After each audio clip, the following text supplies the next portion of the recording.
We've got a 150 person online event on Play Limitless here last night that allowed Paldea Evolve. There were actually two recent Paldea Evolve events on Play Limitless already, but one of them had closed deck lists, so there's not much to look at. But let's look at this late night special for Paldea Evolved Legal. The most played deck was Chien Palbak's Caliber.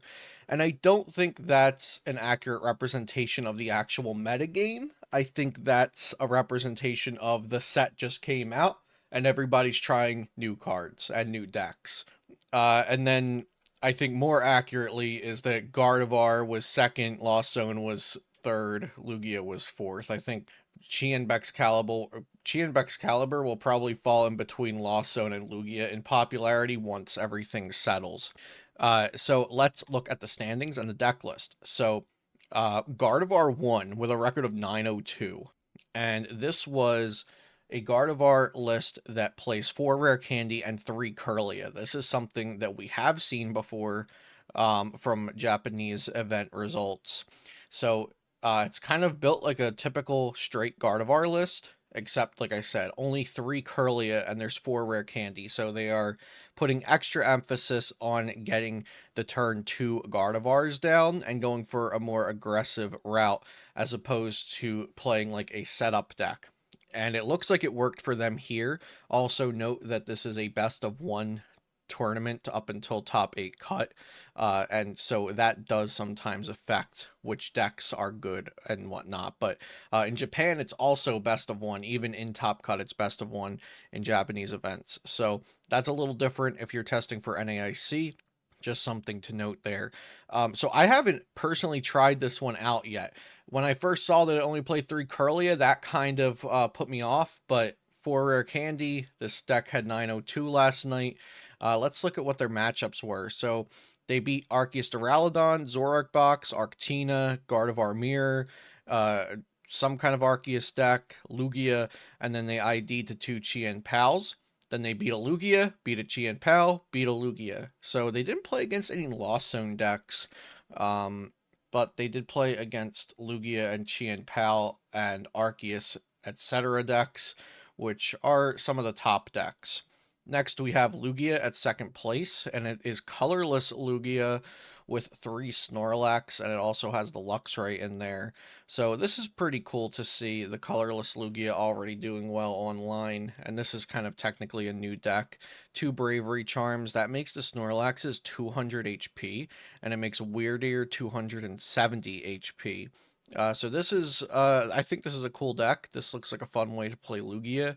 The issue is you don't have anything that can hit through Duraludon VMAX. That's the main turnoff of that deck, in my opinion. Let's see what it lost to. So it lost to the Gardevoir at the end, obviously, and it lost to Gardevoir, the same person, within Swiss as well. It beat Lost Zone twice, Urshifu and Teleon. It beat another different Gardevoir, Lost Zone Giratina. It beat 3 Chien Pals. 3 Chien Pals, so wow. The Chien Pals are not holding up good to Lugia, it looks like. Let's look at the Chien Pals. So here's our third place Chien Pal list.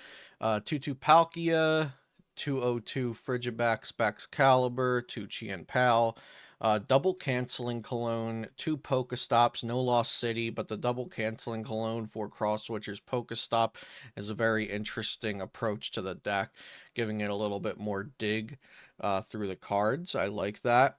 And yeah, that's really the most notable part of this deck.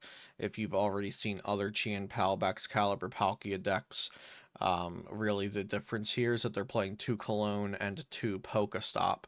Um, and so I like that going into the Greninja, but I'm not sure. A Palkia, Chien Pal, Greninja, is that enough attackers? Do you need something else? Let's see what they lost to. So they only had one loss, and it was to Lugia in top 4. They beat other Chien Pal Caliber. They beat a Lost Zone. They beat Lost Zone Gudra. They beat Lost Zone Tina. They beat a Lugia here, and Arceus, and then a Lunatone Solrock. We won't really count that as a real match. And then we have another Baxcalibur in top 4. This one is playing a very different list. No Cross Switcher, no Canceling Cologne, but they are playing Lost Cities. They're playing 3 Chien Pal and 3 O3 Excalibur and only 1 Palkia V Star. So you can see already how these lists are varying a lot as people try out different things.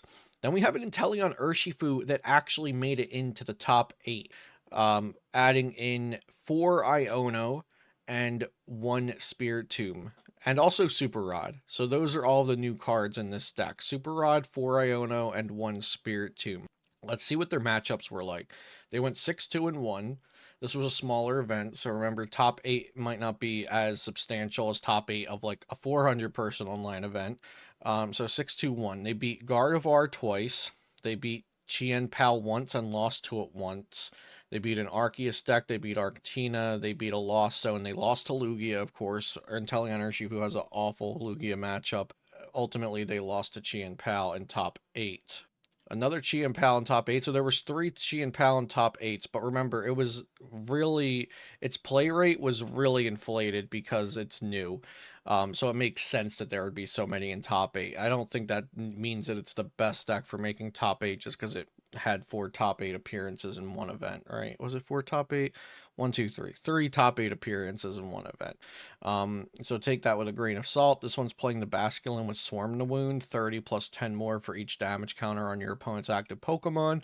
Interesting card that I really liked when it came out, and I've always been hoping it would see some more play. 2 Luminion in this list, and that's kind of good because you can use Luminion as an attacker and get it back into your deck and recycle it. There's only 1 stadium here. No Lost City, no Cross Switchers, no Cologne, so they're really not focusing on the Moonlight Shuriken play much at all. More consistency with the 3 Chien Pal, 4 superior energy retrieval, 11 energy.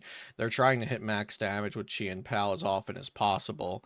Then we have Gudra Lost Zone, and this is one of the more teched out versions like I've seen from Japan with Sableye in it. Most Hisui and Gudra lists do not play Sableye, especially North American Gudra lists, but this one does with the Psychic Energy and Jet Energy from the new set, 1 Iono and then 2 Super Rod as well, also the Spirit Tomb. So, oh, and 2 Artisan, my bad. So throwing in a handful of new cards from Paldea Evolved, also playing the Zamazenta with Retaliate that can do a maximum of 220 damage. I think Gudra's still underrated. I don't know why, but it feels like this deck is just always a bit better than the respect that it's actually getting. It's not crazy good or anything, but I think it's always a little better than people treat it. And then we have a single strike Lugia in top 8 to round out the top 8 with Luxray and Reversal Energy in there. We've also got 2 Iono and 2 Jet Energy. So is this what single strike Lugia will look like now? This build also has no answers to Duraludon. Keep that in mind. Just something to consider. And if we scroll down far enough, we will get to our first Lost Zone deck at 13th place. We could see what they were playing. And they're playing 4 Energy Recycler Kyogre build. Nothing too special to see here. 1 Super Rod, 1 Clara, no Jet Energy. It's the Kyogre build. And let's see what 16th Lost Zone was playing. 16th place Lost Zone is not playing Kyogre, so their list is going to look different. 3 Pokegear really looking to hit their Colress's experiments. And they're also playing a heavier amount of switch cards. So 3 rope, 3 switch, 4 cart for a total of 10 switching cards instead of the typical 8. Also, no Jet Energy here. I like Jet Energy plus Snorlax instead of running the extra switches. That's what I would have played. And then if we scroll down even further, we have a Ting Lu at 5 and 3 with the Radiant Alakazam. The real difference between Ting Lu decks is, do you play the Alakazam or do you play the Greninja? Do you want the extra damage moving or do you want the extra draw power? I also like Experience Share in Ting Lu. This list is not playing it. And there's also Zoroark, which could have some new cards. Yeah, they have Reversal Energy. They went 5 and 3. Let's see what they were running in here. Ooh, they have a Donphan with Overspin that does 110 and Giant Fangs that does 170. What else can use reversal energy here? The Luxray can use reversal energy, and of course a Titan. I love this a Titan. I just like this Pokemon. I thought it was so cool when I first saw it in the wild in Scarlet and Violet. So Special Horn can do 220 for reversal energy, which is a lot of damage. Any other new cards or new decks that did decently well? I don't think so. I think that's going to be everything. Yeah, but I'll leave a link to this if you want to check it out for yourself and maybe export some deck lists.